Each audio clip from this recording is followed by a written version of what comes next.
Hi, I'm Dr. David Swanson, psychologist and author of Help, My Kid is Driving Me Crazy, the 17 ways kids manipulate their parents and what you can do about it. I should also tell you that I'm a father with 3 boys. Their ages are 12, 11, and 9, and very often in our house you see the beginnings of what we refer to as sibling rivalry. If you're a parent, I'm sure that you see this as well in your house. What I'd like to do today is give you 3 tips in order to prevent this from really escalating in your home. The first thing is you really need to look at these kids as individuals.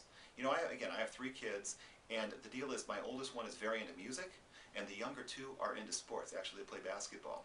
And what I do is I make sure that I honor their interests, and I really kind of encourage them to pursue their passions. I never compare. Comparisons are toxic, so you want to avoid that.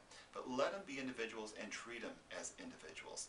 The second thing is when you give consequences because the 2 of them get into a fight or a disagreement, it doesn't matter who starts it. What you want to do is offer consequences together. In my house, when 2 kids would get into a fight, it wouldn't matter to me what was done. What I would say is just the 2 of you get into the bathroom.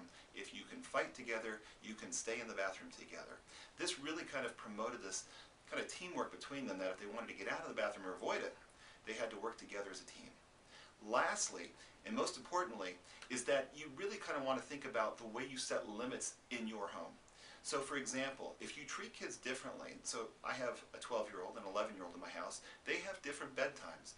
If I'm going to treat them differently and I give that older one the later bedtime, what I want to be able to do is to put in stone the reason that's there. There are rules in our house. Okay, so if you're 11 years old, your bedtime is going to be 9 o'clock.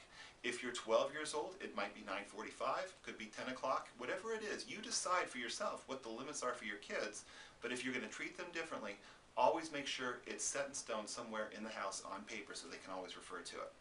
Again, I'm Dr. David Swanson, psychologist, father of 3, trying to help you to reduce sibling rivalry in your home.